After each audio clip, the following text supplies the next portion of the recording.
penilaian kalian waktu UTS kalau yang itu. Habis itu nanti untuk di sini multiple and multivariate analysis itu nanti di akhir ada case study-nya. Itu sudah saya upload juga bersama dengan datanya. Jadi nanti itu akan menjadi nilai puasnya kalian dari saya. Oke. Yang nah, di sini ya. Kalau kalian lihat di sini ada multiple versus multivariate analysis. Untuk multiple and multivariate analysis ini, itu yang kita bahas itu ada dua ya, yaitu yang regresi linear sama regresi logistik.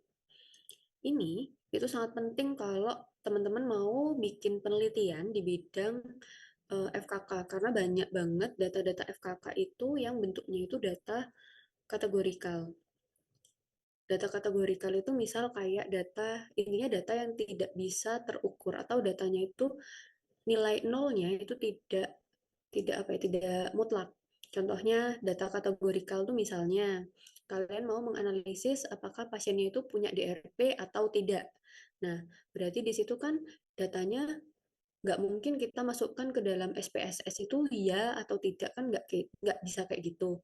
Jadi kita pakainya datanya itu misalnya ya satu, tidak dua, itu namanya kategorikal. Sedangkan kalau datanya itu data continuous, ini mungkin harusnya kita bahas dulu ya. Tapi katanya kalian udah dapet di itu di apa namanya, metodologi penelitian MedPen. Kalau datanya itu kategori, itu intinya dia dikategorikan ya. Dikategorikan menjadi misal iya atau tidak, satu sama dengan iya, habis itu dua sama dengan tidak. Misalnya kayak gitu. Ini berarti angka satu dan angka 2 itu tidak memiliki arti sebagai satu ataupun dua dalam hal yang sebenarnya. Tapi angka satu sama angka 2 itu mewakili kategori sesuatu gitu. Kayak tadi satu mewakili iya, dua mewakili tidak. Berarti datanya yang dipakai adalah kategorikal. Sedangkan kalau datanya itu data kontinu, nih, data kontinu itu merupakan data yang nilainya itu numerik ya. Contohnya, misal kalian mau menghubungkan eh, ada tidaknya DRP pada pasien dihubungkan dengan hasil tekanan darah pasien. Tekanan darah pasien itu kan ada misal 100 mmHg, ada yang misal 90 mmHg. Nah, ini kan ada angkanya, tapi angka ini bukan mewakili kriteria tertentu, tapi angka ini mewakili nilai yang sebenarnya. Kalau angka ini mewakili nilai yang sebenarnya, maka itu disebut sebagai data kontinu. Gitu. Habis itu contoh penelitiannya apalagi ya? Contohnya kayak kemarin ya, misalnya kalian melihat mengevaluasi rasionalitas penggunaan antibiotik pada pasien menggunakan metode Guyson dihubungkan dengan tingkat kesembuhan pasien menggunakan LOS. LOS itu length of stay atau lama pasien dirawat inap. Nah, berarti di situ misal hasil obatnya berarti rasional, rasional itu satu misalnya, habis itu tidak rasional dua, menggunakan metode Guyson.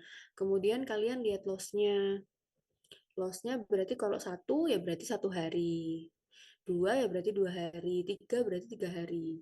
Ini loss ini merupakan data kontinu. Sedangkan rasionalitas antibiotik itu merupakan data kategorikal. Kayak gitu. Itu perbedaan basic ya antara kategorikal versus kontinu.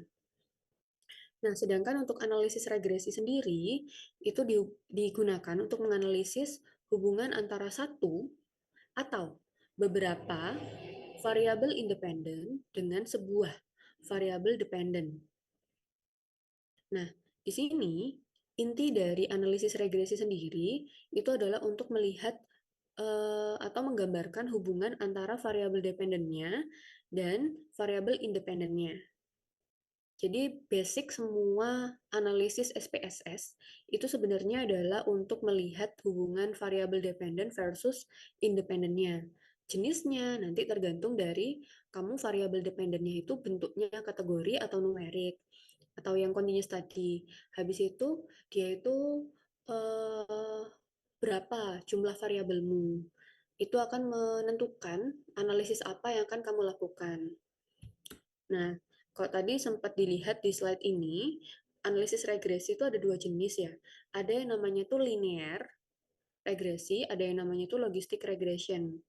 Perbedaannya apa? Di sini, kalau dia itu multiple linear regression, maka dependent variable, udah tahu kan ya dependent variable itu apa? Dependent variable itu berarti variabel yang tergantung atau outcome yang mau kita lihat. Sedangkan kalau yang independent variable itu berarti variabel yang mau kita lihat pengaruhnya terhadap outcome-nya gitu. Kalau yang multiple linear regression, dependent variabelnya itu harus continuous. Bisa continuous maksudnya bisa continuous tuh tadi ya dia itu berarti angkanya itu tidak menggambarkan atau tidak mewakilkan sesuatu hal kayak contohnya tadi iya atau tidak. Nah, kalau angkanya itu mewakili angka yang sebenarnya, maka dia disebut sebagai variabel kontinu. Gitu. Sedangkan independennya di sini baik multiple linear maupun logistik itu sama-sama bisa kontinu maupun kategorikal. Tapi kalau yang linear, dia itu dependent variabelnya kontinu, sedangkan yang logistik dia dependent variabelnya adalah binary. Binary itu merupakan variabel kategorikal tapi dua kategorinya. Jadi misalnya nih, yang mau kalian analisis itu misal hubungan apa ya? Hubungan peran apoteker terhadap kejadian DRP. Peran apoteker nanti ditanyainnya pertanyaannya misalnya, apakah Anda bertemu dengan apoteker? Pilihan jawabannya iya, tidak, atau biasanya itu ada mungkin, karena pasiennya nggak tahu dia apoteker atau tidak. Sedangkan kalau di sini, mungkin itu dia kan ada tiga, berarti kan ya, ada tiga pilihan. Nah, ini nggak boleh. Karena di sini yang diperbolehkan dalam logistic regression itu binary, berarti pilihan jawabannya atau kategorinya itu hanya boleh dua. Contohnya ya kayak tadi ini, misalnya mau menghubungkan antara ada tidaknya DRP dengan mau menghubungkan antara nilai NIHSS dan loss pasien untuk memprediksi pasien itu kira-kira bakal ada DRP atau tidak. Nah, berarti kita pakainya yang logistic regression. Tapi kalau misalnya kalian mau memprediksi pertanyaan penelitiannya misal seperti ini. Kalian mau melihat apakah usia, DRP, habis itu komorbiditas, itu mempengaruhi LOS atau nilai NIHSS-nya pasien atau tidak. Nah, maka kalian harus pakainya yang linear regression. Karena tadi LOS sama NIHSS itu merupakan data kontinu atau data yang angkanya itu bukan mewakili sesuatu. Nah, ini versi lebih lengkapnya ya. Jadi, sama seperti yang tadi. Intinya, key difference-nya itu sebenarnya lebih kepada di dependent variabelnya atau di bagian outcome yang mau dihasilkan dari penelitiannya atau outcome yang mau dihasilkan dari independent variabelnya. Kalau misalnya outcome-nya di situ merupakan variabel kontinu, yang tadi angka sebenarnya, maka di situ kita pakainya adalah yang linear. Tapi kalau di situ outcome-nya itu binary, categorical with two groups, maka kita pakainya adalah logistik. Nah, perbedaannya itu apa? Perbedaannya itu sebenarnya ada di tujuannya. Karena kalau yang di linear, kan kalian nanti pakainya continuous ya. Data continuous berarti kan data angka yang sebenarnya. Maka di situ hasil yang akan kalian dapatkan itu juga merupakan numerical outcome. Karena tadi sama-sama numerik yang dimasukkan sebagai outcome-nya. Sedangkan kalau yang di logistik, yang akan kalian dapatkan itu adalah probabilitas dari kejadian outcome-nya. Karena tadi pilihan jawabannya kan antara iya atau tidak. Berarti intinya kayak, nah ini, interpretasinya di sini ya. Kalau yang di linear, itu interpretasinya pakai beta. Jadi interpretasinya adalah each unit increase in the predictor change the outcome by B unit. Jadi setiap unit B setiap unit beta koefisien itu akan meningkatkan perubahan prediktor sebesar beta koefisiennya. Misal kayak gitu. Sedangkan kalau yang logistic regression itu bentuknya adalah eksponen beta atau OR biasanya kita bilangnya. Jadi nanti setiap unit atau setiap adanya prediktor itu akan meningkatkan berapa kali lipat kayak gitu.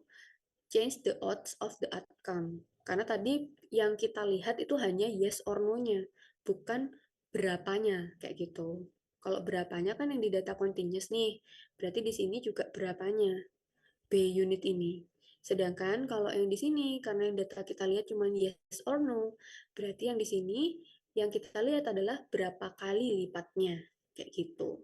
Karena kita memang nggak tahu kan itu maksudnya numberiknya exactnya berapa. Kita hanya tahu itu kejadian atau tidak. Jadi kita hanya tahu dia akan meningkatkan kejadiannya berapa kali lipat, bukan dia akan meningkatkan kejadiannya berapa, kayak gitu.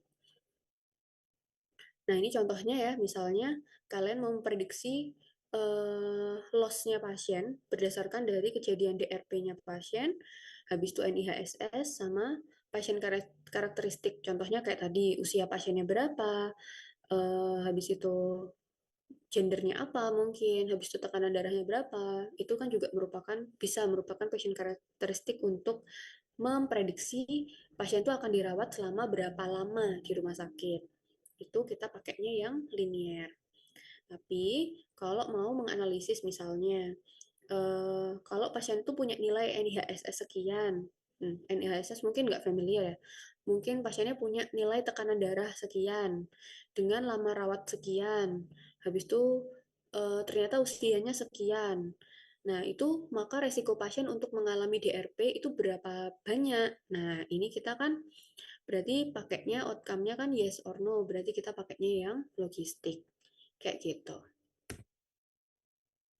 Nah, jadi kalau kita preteli satu persatu ya, kapan kita menggunakan yang multiple linear regression, itu adalah ketika dependent variabelmu itu adalah variabel yang kontinu.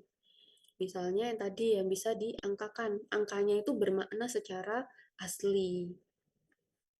Contohnya kayak tadi ya, length of stay. Habis itu, nah ini contohnya kayak misalnya kamu mau melihat eh oh ini yang satunya.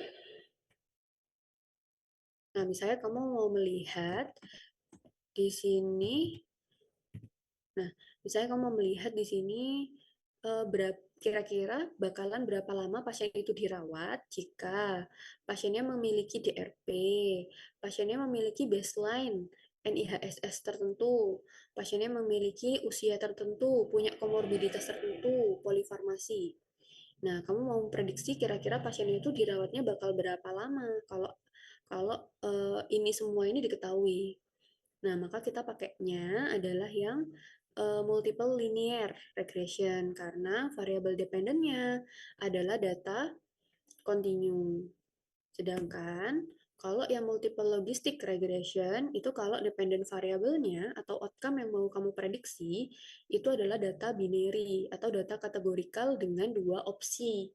Maka di sini kita pakainya yang logistik. Contohnya, kamu mau melihat kira-kira kalau pasiennya itu punya nilai NIHSS tertentu, dirawat dengan lama rawat tertentu, memiliki usia tertentu, komorbiditas tertentu, dan polifarmasi, maka kira-kira dia bakalan kejadian DRP nggak ya? Nah, itu kita pakainya adalah yang multiple logistic regression.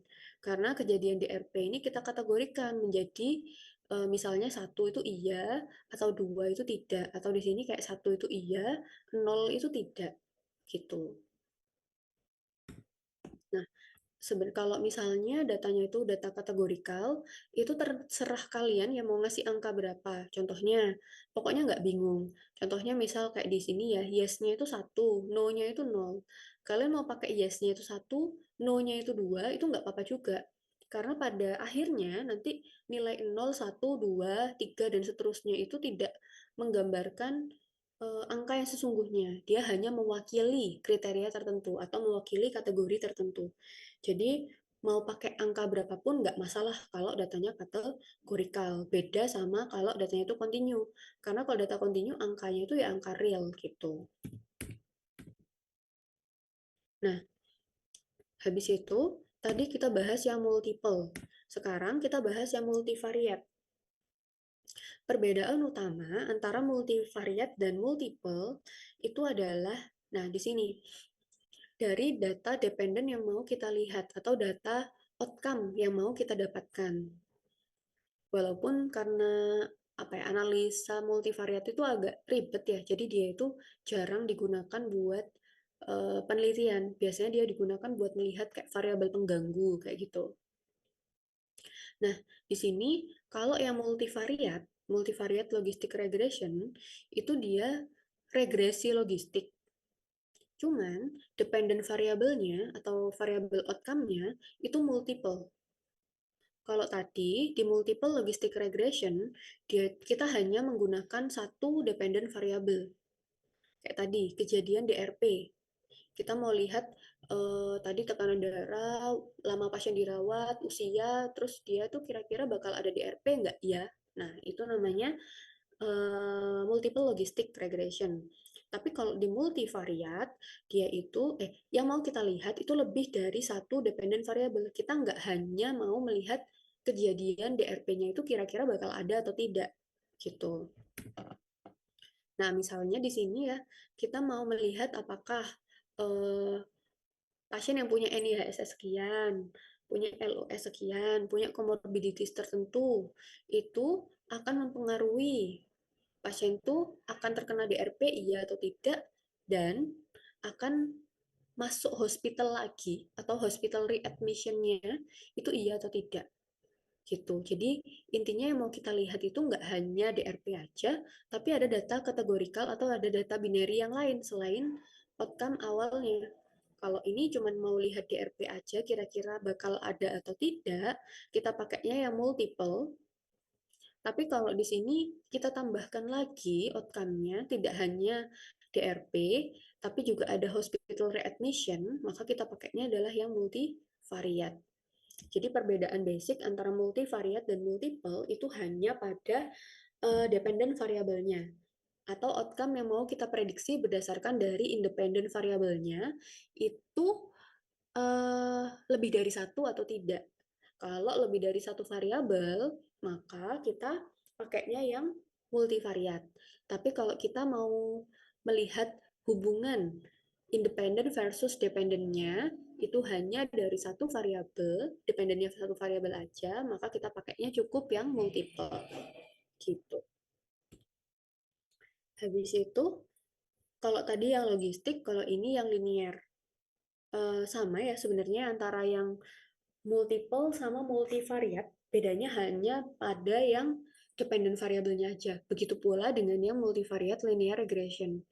Jadi di sini kalau misalnya kalian mau memprediksi atau mau menganalisis dependent variable, tapi lebih dari satu, atau punya beberapa multiple continuous dependent variable, maka kita pakainya adalah yang multivariat linear regression. Nah, di sini ya, kapan kita menggunakan yang multivariate linear regression kalau data dependennya itu lebih dari satu, dua, atau lebih continuous dependent variable. Habis itu punya independent variable yang tadi bisa continuous ataupun kategorikal. Habis itu kalian mau menganalisis semua dependent variabelnya dan independent variabelnya bersamaan. Nah, contohnya di sini ya. Nah, misalnya di sini kalian mau, oh enggak, ini yang tadi. Misalnya di sini kalian mau melihat bagaimana efek dari DRP, efek dari LOS, dari pasien karakteristik tadi misalnya kayak usia, jenis kelamin, pada nilai NIHSS dan biaya rumah sakit pasien. Nah, ini drug related problem, LOS, pasien karakteristik, ini kan merupakan data independen. Nah, yang mau kita lihat efeknya mereka ini, si data-data independen ini, pada NIHSS improvement dan hospital cost. Nah, berarti ini merupakan data dependen. Emang harus bersamaan? Jawabannya enggak. Jadi misalnya kalian mau menganalisis hubungannya DRP, loss, sama patient karakteristik versus NIHSS improvement aja tanpa yang hospital cost analisisnya, maka di sini kalian pakainya adalah yang multiple linear regression. Tapi begitu kalian mau menganalisis hubungan DRP, loss, dan pasien karakteristik ini pada kedua dependent variable, yaitu pada NIHSS dan pada cost, maka dia masuknya langsung kepada multivariat. Karena udah ada lebih dari satu dependent variabelnya dan mereka nilainya adalah nilai real atau variable continuous. Kayak gitu. Nah, ini contohnya yang tadi ya. Oh iya, ini yang tadi sih. Dependent variabelnya kayak tadi ya, NIHSS improvement. Misal kalau NIHSS mungkin kalian nggak bisa membayangkan ya. Misalnya kayak TD improvement, apa sih? Perbaikan nilai tekanan darah pasien gitu. Habis itu yang kedua misalnya hospital cost. Independent variabelnya misalnya pasien tuh ada DRP atau tidak, loss-nya berapa lama, age-nya berapa, komorbiditasnya ada atau tidak. Nah, ini kalau langsung dihubungkan dengan ini, maka ini namanya adalah multiple linear regression. Ini dihubungkan dengan ini sendiri, ini juga multiple linear regression. Tapi begitu kalian menghubungkan ini versus kedua dependent variable, maka namanya menjadi multivariat gitu. Multivariat linear regression.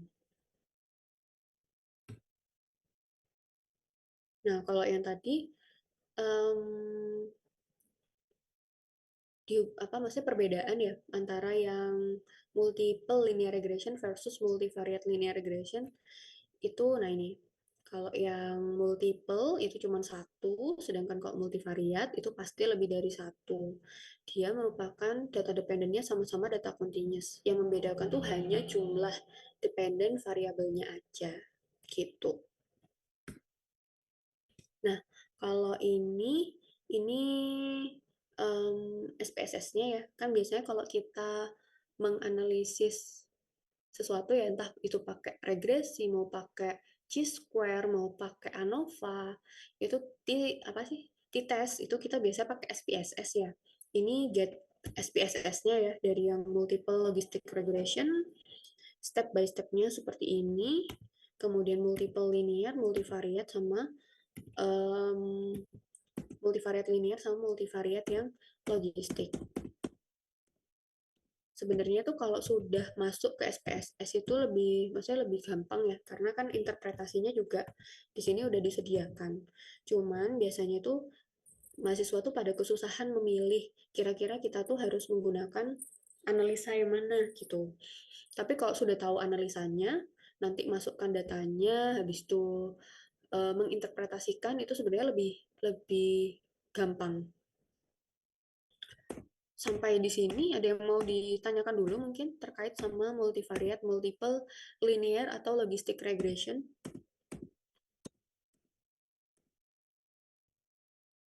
Ada?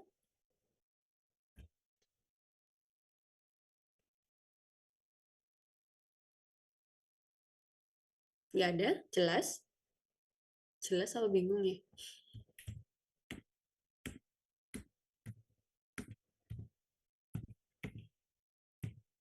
Oke, kalau nggak ada mungkin eh ya Firsa silakan izin tanya, ya Mbak Jessie. kalau kalau metode ini tuh pernah dipakai di skripsi apa enggak, Bu? Terus kalau misal ada itu judulnya kayak gimana ya, Bu? Dipakai di skripsi atau enggak? Ini saya tuh kebetulan pegang proyek ya. Itu salah satu mahasiswanya itu menganalisis, bentar, kita lihat ini. dulu. Dia itu menganalisis antara gini deh. Dia itu menganalisis antara ketepatan obat swamedikasi pasien versus outcome pasien. Ketepatan obat swamedikasi pasiennya ini itu ada banyak. Jadi ketepatannya itu berdasarkan dari misal ketepatan jenis, ketepatan dosis, ketepatan jumlah, ketepatan bisa gini ya, misal kayak gini aja deh. Habis itu outcome-nya pasien, ini berarti membaik ya, membaik versus tidak membaik. Judulnya itu evaluasi obat swamedikasi pasien dengan outcome klinis. Apa sih luaran klinis pasien? Ini bukan pasien ya, swamedikasi dengan luaran klinik pada masyarakat. Ini kebetulan saya ambil penelitiannya itu agrokostal. Nah, evaluasi ketepatan obat swamedikasi dengan luaran klinik pada masyarakat agrokostal. Yang dilihat tadi ya, ketepatan obat swamedikasi pasien versus sama outcome-nya pasien. Ini hubungan yang mau dianalisis. Misalnya seperti ini ya. Ini yang lagi berjalan penelitiannya. Nah, ketepatan obat swamedikasi pasien ini kan kita analisis dulu. Jadi gini, kalian bayangin kita tahu obatnya itu tepat atau tidak tuh gimana? Otomatis kan kita harus ambil data terlebih dahulu. Ya, data pasien yang kita ambil itu dianalisis dulu. Dia itu jenis obat yang dikonsumsi oleh pasien untuk indikasi tersebut itu sesuai atau tidak.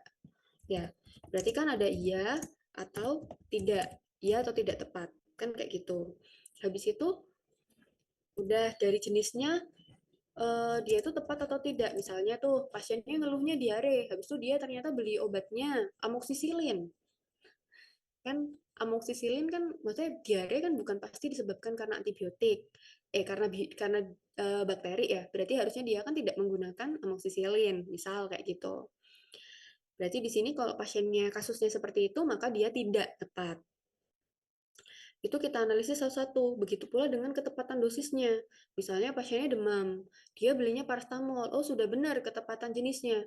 Tapi ketepatan dosisnya ternyata pasiennya itu misal pakainya harusnya 500 mg 3 kali sehari, dia pakainya ternyata 250 mg 3 kali sehari. Padahal pasiennya dewasa. Nah, itu kita kategorikan sebagai tidak tepat lagi dosisnya. Habis itu mau dilihat juga misal ketepatan jumlahnya.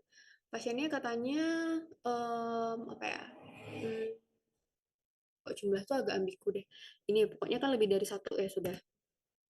Nah, misal gini. Habis itu kita lihat outcome-nya membaik atau tidak membaik.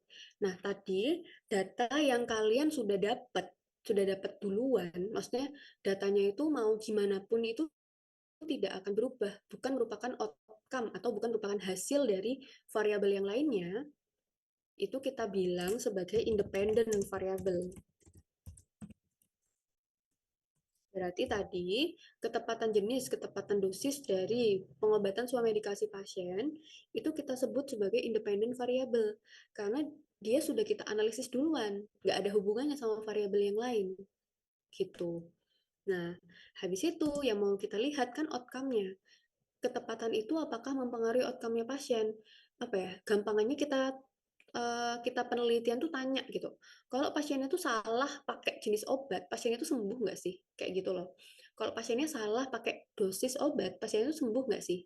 Gitu. Nah, berarti di situ yang mau kita lihat outcome-nya, outcome pasiennya, ya berarti pasiennya itu akan membaik atau tidak membaik. Nah, outcome tadi itu kita bilang sebagai dependent variable. Kenapa namanya dependen? Karena kan dia tergantung dari, ya, di penelitian ini dia kan tergantung dari apakah dia itu tepat jenis dan tepat obatnya. kayak gitu. Makanya dia tergantung, itu kan bahasa Inggrisnya dependent ya. Nah, maka kita bilangnya dia sebagai dependent variable. Nah, di sini kan ada dua independent variable ya. Independent variabelnya di sini kategori, ya kan? Categorical datanya. Habis itu di sini yang mau kita lihat dependent variabelnya cuma satu, ya kan? Membaik atau tidak membaik. Membaik ini juga ya atau tidak, ya kan? Maka di sini dependent variabelnya juga variabel kategorikal. Nah, sekarang kalau kalian mau menganalisis ini, berarti kalian kan pakai dua independent variable versus satu dependent variable, ya kan? Keduanya sama-sama kategorikal. Berarti kalian pakai analisa yang mana? Coba tadi dilihat. Yang dua-duanya itu kategorikal, habis itu apa namanya? Cuman satu dependent variabelnya. Berarti pakai yang ini ya, multiple logistic regression. Karena di sini di multiple logistic regression, ini keterangannya independent variabelnya bisa continuous atau categorical, ya kan? Sedangkan untuk dependent variabelnya binary, berarti categorical dengan dua pilihan, yes atau no. Di sini kan memenuhi ketepatan obat sama medikasi pasien, ini dua-duanya merupakan data kategorikal. Habis itu outcome-nya pasien, binary, kategorikal juga. Berarti kita cukup menggunakan yang multiple logistic regression. Dipakai ternyata ini. Gitu. Nah, kalau mau yang lebih simple, biasanya tuh misal cuman gini, ketepatan obat sama medikasi. Ini langsung dijadikan satu, baik jenis ataupun dosisnya. Langsung iya atau tidak. Nah, berarti kan ini cuma ada satu, ya, cuma ada satu variabel tuh, satu independent variabel, categorical. Ini pura-puranya misal nggak ada. Versus outcome-nya pasien, dia membaik atau tidak. Sama-sama cuma satu variabel kategorikal. Maka kita pakainya apa? Bisa nggak usah pakai multiple uh, logistic regression? Jawabannya bisa. Kita pakainya adalah chi-square. Katanya kalian udah dapet chi-square waktu medpen, jadi nggak saya angkat. Pakainya adalah chi-square kalau cuman pakai satu kategorikal versus satu kategorikal gitu. Ini kan ketepatan obat sama medikasi pasien ya cuma satu ya, iya atau tidak. Habis itu outcome pasien ya cuma satu juga variabelnya, iya atau tidak. Berarti kalau satu kategorikal versus satu kategorikal pakainya hanya chi-square gitu. Nanti yang kita dapat adalah p-value. P-value-nya kalau kurang dari 0,05 berarti datanya signifikan. Maksudnya signifikan berarti di sini ketepatan obat atau medikasi pada pasien itu secara signifikan akan mempengaruhi outcome klinis pasien. Jadi kalian bisa bilang kalau misalnya itu misal pasiennya itu pakai obat dengan tidak tepat, maka besar kemungkinan pasien itu akan tidak sembuh. Nah, kalian bisa bilang gitu kalau dia secara statistik itu signifikan. Tapi kalau dia secara statistik tidak signifikan, misal p-value-nya lebih dari 0,05, maka kalian nggak bisa bilang kalau si pasiennya misal pakai obatnya itu nggak benar, maka dia nggak bakal sembuh. Itu kita nggak bisa mengasosiasikan seperti itu.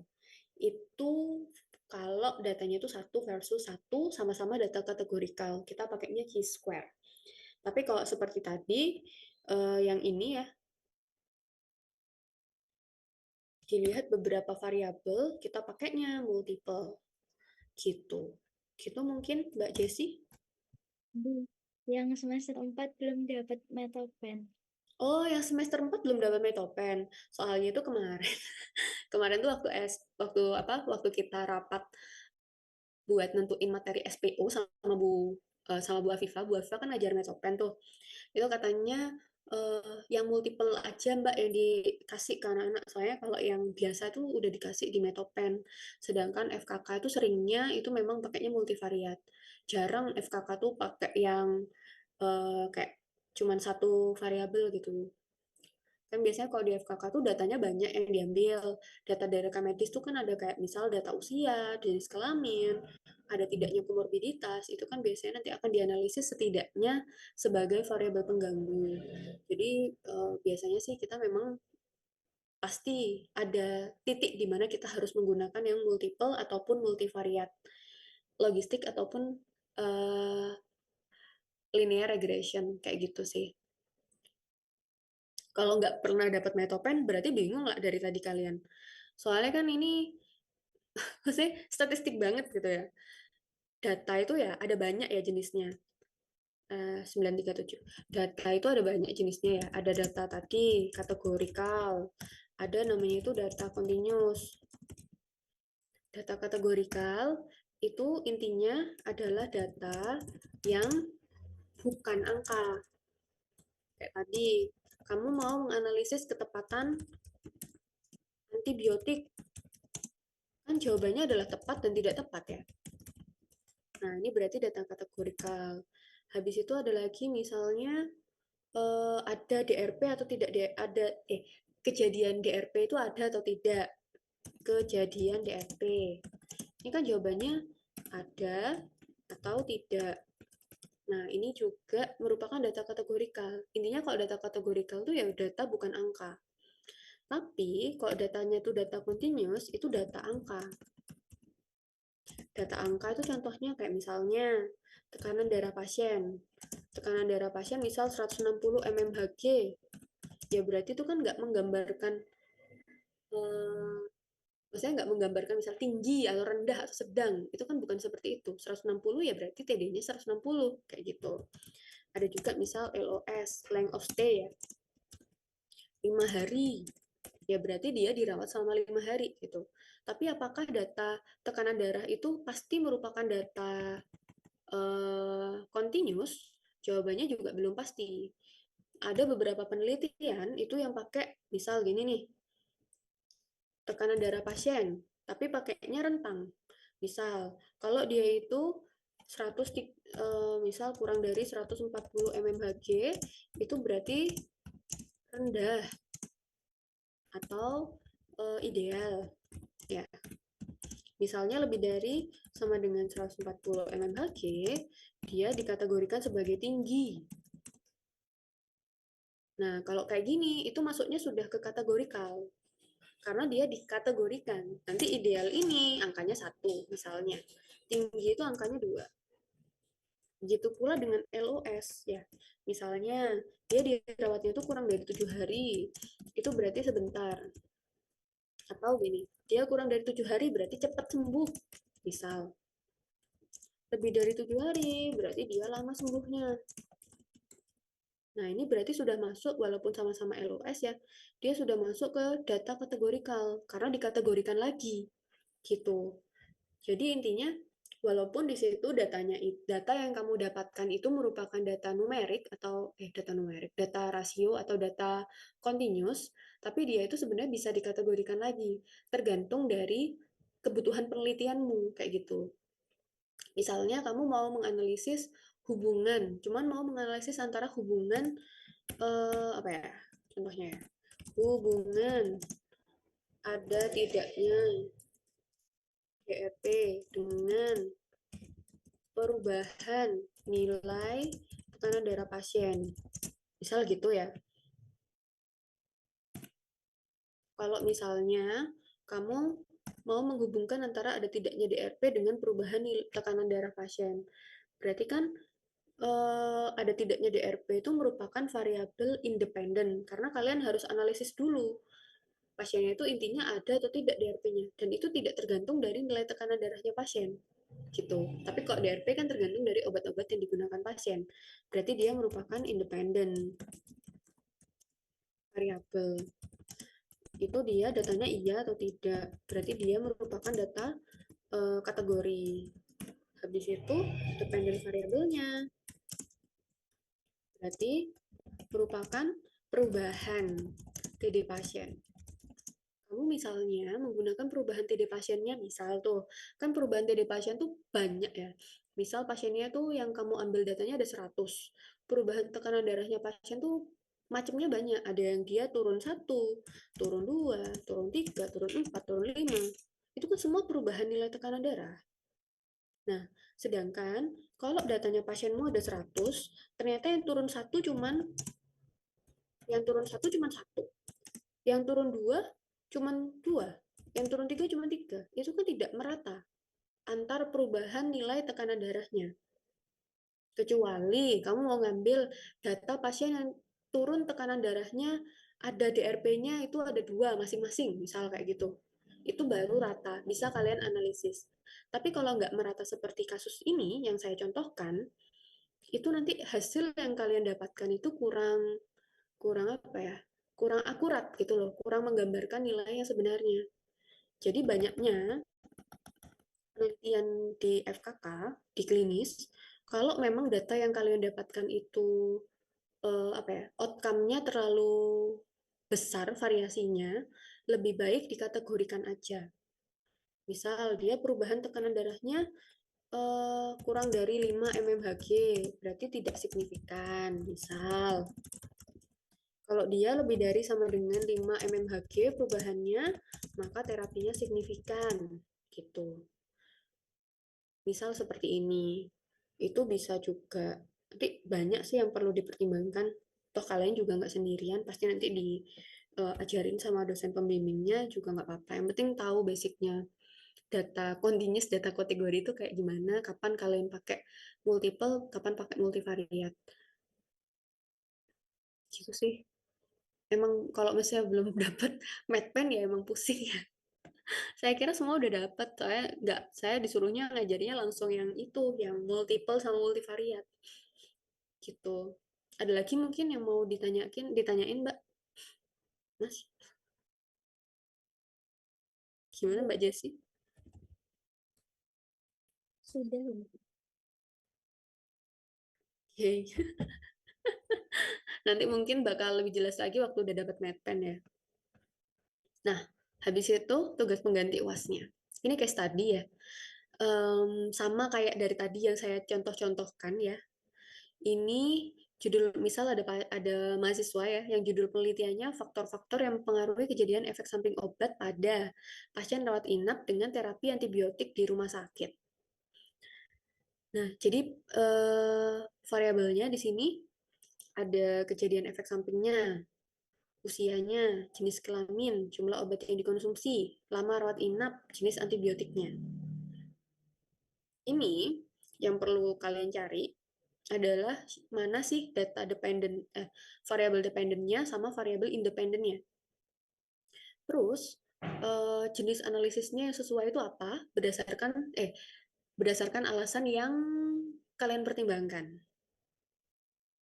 Ini nggak usah deh, soalnya kalian ternyata belum dapat medpen. Kasian nanti. Sebenarnya nanti saya suruh pakai SPSS ya, tapi kalau belum dapat medpen itu agak susah nanti.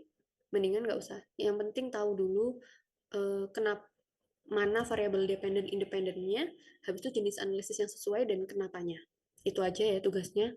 Habis itu nanti tolong di minggu depan ya, berarti minggu depan saya taruh di MMP.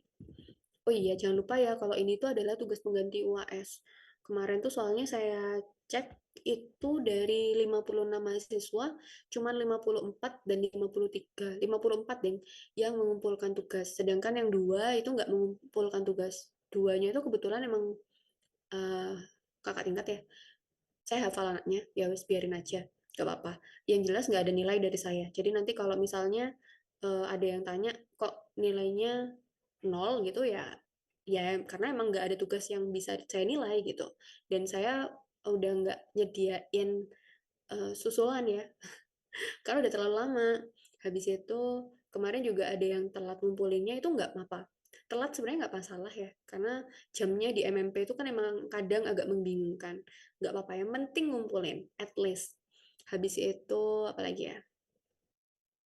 Habis itu, kemarin juga 56, habis itu 53 yang ngumpulin, itu ternyata satunya mengumpulkan di tugas, eh, kayaknya yang Gaisen dikumpulin di tugas ATCDDD, itu juga nggak masalah. Yang penting ngumpulin.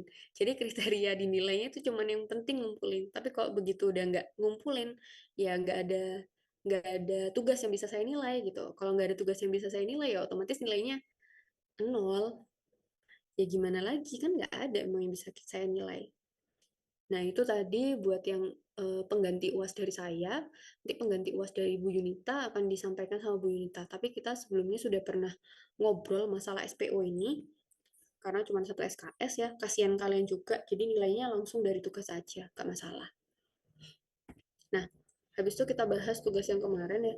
Saya lihat kalau yang Gayson Analysis itu rata-rata, Gayson sama yang ITC-DDD sih, itu rata-rata udah benar ya. Maksudnya udah tepat deh untuk apa ya, langkah-langkah kalian menentukan itu sudah tepat. Keterangannya saya lihat beberapa anak itu sudah mencantumkan dengan sangat detail ya, disebutin juga literaturnya, di belakang dikasih daftar pustaka, bagus banget. Cuman di sini saya point out ada beberapa aspek mungkin yang perlu dipertimbangkan kalau nantinya kalian mau melakukan analisis ini. Cuman memang untuk analisis Guyson di rumah sakit, nanti kalau kalian skripsi pun itu akan apa ya, harus minta ACC dulu dari apotekernya, apoteker di sana, biar ya dari sudut pandangnya rumah sakit, biar nggak menjelekkan nama baiknya rumah sakit lah, kayak gitu. Nah, di sini yang pertama, em, gini, di sini ada pasien ya, ini contohnya yang nomor satu. Ini dia pasiennya demam 7 hari sebelum masuk rumah sakit, batuk, sesak. Habis itu diagnosanya di sini ada efusi pleura, ya. Habis itu ada konjungtivitis juga ya di mata kanan kiri. Pasiennya umur 1 tahun 8 bulan. Oke. Nah, di sini pasiennya itu dikasih ampicillin sama dikasih gentamicin. Ampicillinnya dikasih dalam jangka waktu 17 hari, gentamisinnya 15 hari. Dosisnya segini, gentamisinnya segini. Lama pasien dirawat 17 hari. Nah, di sini datanya pasien, oke, datanya pasien eh, 140, RR-nya 36, itu sudah tinggi banget ya. Ini bagus sekali, sama dia dikasihin apa namanya, di highlight warna merah untuk membedakan ya tinggi sama rendahnya.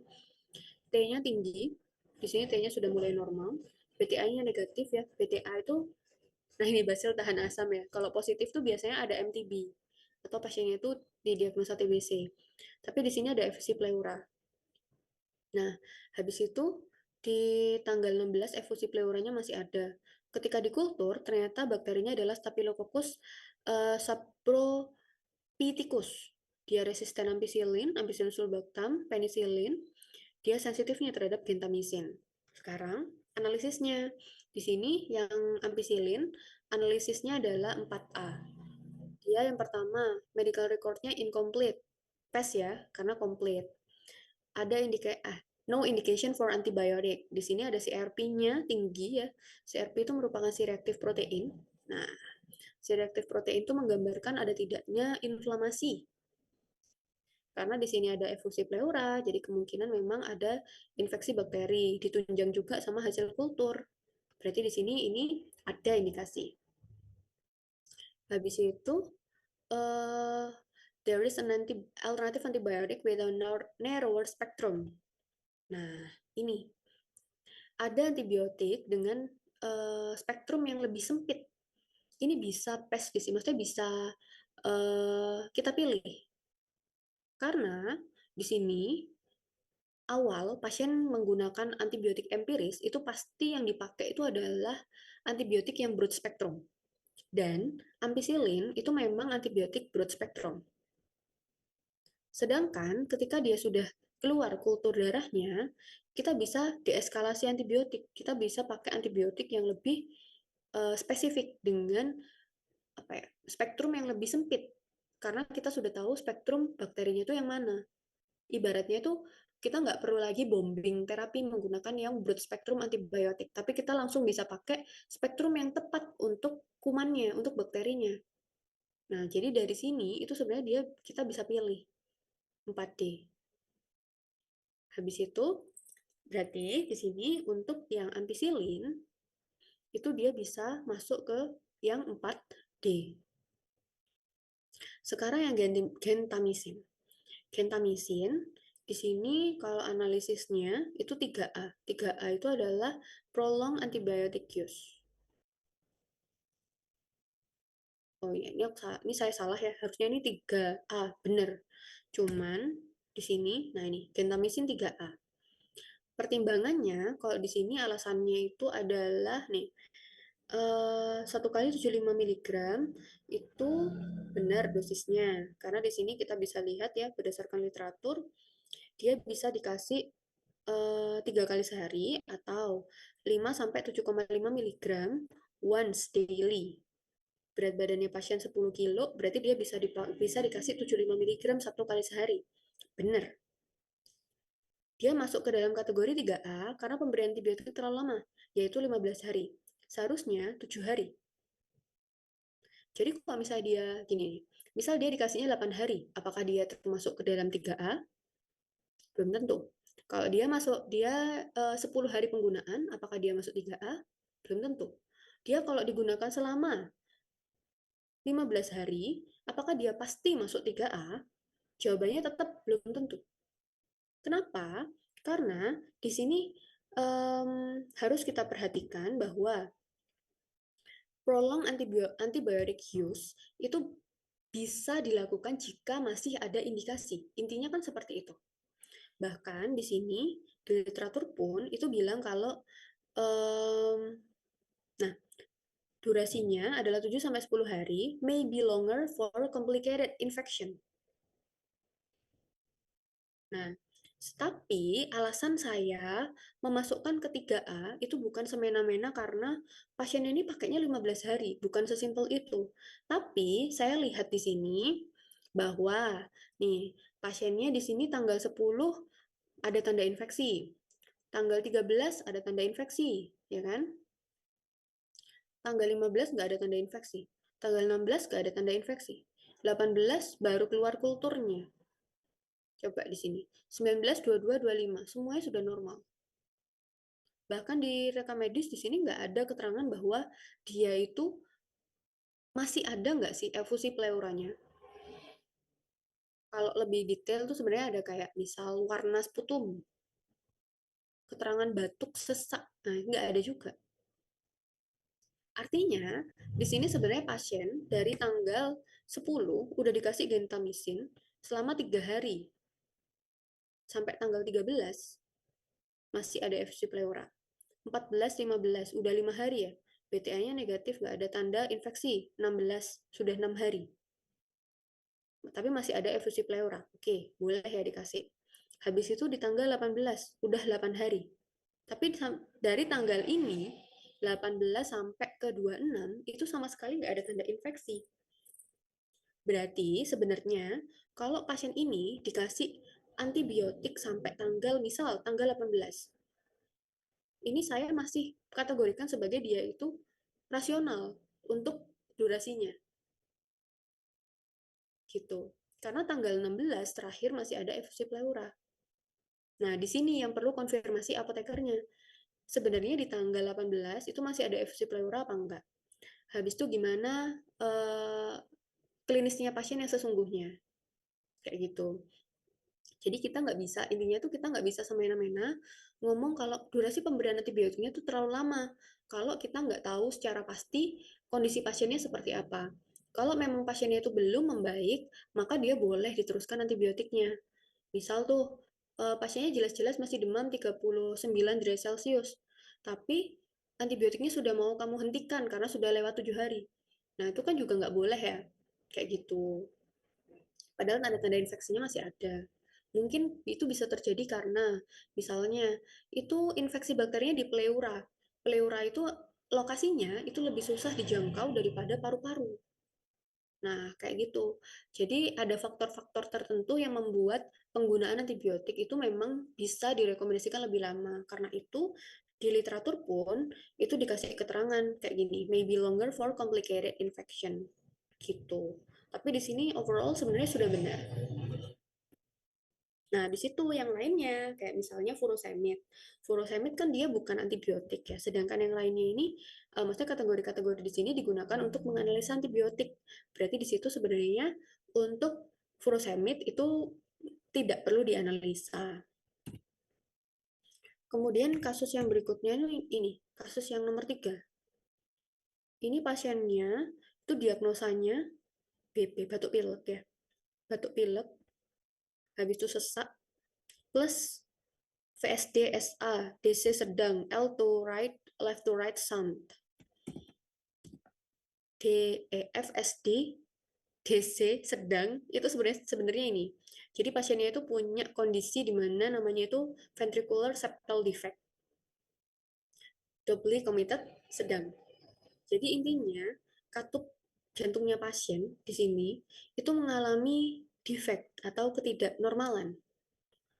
Jadi intinya tekanan antara eh, tekanan dari pulmu ke sistemik itu harusnya dia balance, karena di sini ada defect, akhirnya dia nggak balance. Nah, karena ketidakbalancean itu yang terjadi adalah terbentuknya shunt.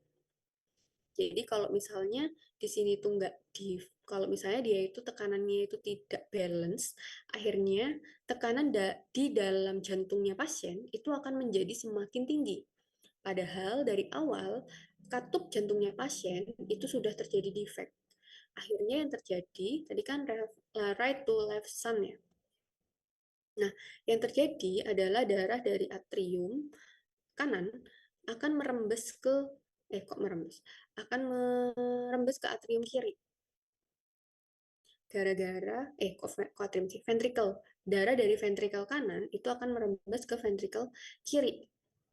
Nah, hal itu akan membuat darah yang dipompa menuju ke seluruh tubuh melalui aorta itu akan lebih apa ya? Lebih terkontaminasi dengan darah yang belum disuplai dengan oksigen. Intinya, akhirnya darah yang keluar dari jantung harusnya kan dia semuanya kayak oksigen 100%. Tapi karena ada rembesan yang terjadi karena defek katup jantungnya, akhirnya dia membuat darahnya itu tidak semuanya kaya oleh nutrisi atau oksigen. Akhirnya pasien itu demand oksigennya itu tidak terpenuhi. Intinya kan seperti itu. Terus apa yang bisa terjadi pada pasien yang seperti itu? Yang pertama yang terjadi adalah sesak. Ya basic ya. Pasiennya demand oksigennya nggak terpenuhi, ya berarti dia pasti sesak. Jadi pasien ini sebenarnya sesaknya itu karena kondisi jantungnya pasien. Sedangkan batuk pileknya ini ya batuk pilek biasa. Tapi di sini pasien dikasih antibiotik. Padahal kalau dilihat di data klinisnya pasien, CRP-nya rendah. Ya, WBC-nya tinggi, tapi CRP-nya rendah. Artinya apa? WBC tinggi itu menggambarkan proses yang namanya itu inflamasi. CRP itu menggambarkan inflamasi dan infeksi. Pasiennya dia WBC-nya tinggi, tapi CRP-nya rendah, berarti pasiennya mengalami inflamasi, tapi belum tentu dia infeksi. Kita lihat yang lainnya, WBC-nya, buktinya di sini WBC-nya turun, CRP-nya masih rendah. Di sini WBC-nya juga turun lagi, tapi CRP-nya masih rendah. Kultur darahnya bahkan steril. Tapi di sini pasiennya masih batuk, walaupun berkurang. RR-nya dia tinggi, tinggi ya, ini masuk tinggi. 20 kan biasanya RR 20. 20. Nah, gitu. Jadi sebenarnya di sini penggunaan antibiotik pada pasien itu nggak terlalu dibutuhkan gitu, karena memang tidak ada indikasi bahwa pasien ini mengalami infeksi bakteri karena yang membutuhkan antibiotik gitu. Jadi di sini kita bisa bilang bahwa all antibiotiknya itu masuk ke V. There is no indication for antibiotic use karena memang nggak ada di sini. Apa coba? Gitu. Karena CRP-nya di sini rendah. Kecuali kalau CRP-nya itu tinggi, maka kita bisa bilang bahwa oh kemungkinan di sini ada um, apa namanya? Ada infeksi gitu. Cuman, nah ini kan kita hanya lihat dari rekam medisnya. Ini perlu kita konfirmasi lagi kepada pihak rumah sakitnya. Apakah benar yang di data, maksudnya CRP-nya benar segini. Habis itu di yang data selanjutnya kan nggak ada nilai CRP tuh. Apa ada pemeriksaannya atau tidak? Diagnosanya apakah hanya ini? Kayak gitu-gitu. Di sini kan kulturnya di tanggal 2. Apa sebelumnya pernah dikultur juga? Saya di sini benar-benar steril ya. Kalau udah steril ini udah menghilangkan semua indikasi buat antibiotik gitu. Apalagi yang di ceftriaxone. Ini jelas-jelas dia pasti yang V karena dia udah keluar kultur darahnya yang steril. Kalau yang di sini mungkin masih bisa kita konfirmasi ulang ya kepada pihak rumah sakitnya, tapi kalau yang di sini pasti dia langsung masuk ke yang V gitu. Kalau yang untuk ATC-DDD, untuk yang ATC-DDD ini dia untuk tugas kalian sudah rata-rata sudah benar ya. Yang pertama kan dihitung masing-masing DDD antibiotik per pasiennya, habis itu dihitung DDD per 100 days pasien dirawat ya. Habis itu dikombin untuk semua antibiotiknya yang sama. Ini saya ambil dari salah satu tugasnya mahasiswa. Dia sudah ngitung DDD per masing-masing antibiotiknya. Ini juga sudah benar ya. Jadi nggak semua dihitung, tapi hanya antibiotiknya aja yang dihitung. Habis itu baru di belakang dihitung per 100 bed days antibiotiknya. Gitu. Nah, sampai di sini ada yang mau didiskusikan dulu mungkin sebelum kita akhiri untuk SPO? Karena ini kayaknya anak-anak Farkin udah datang.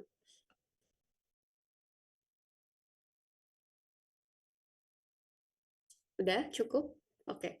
Udah mungkin bisa kita akhiri ya. Terima kasih banyak atas kedatangannya buat mahasiswa-mahasiswa SPO. Nanti tolong, oh nggak, ding, saya ada record pesertanya ya. Jadi nanti cek sendiri siapa yang hadir dan tidak.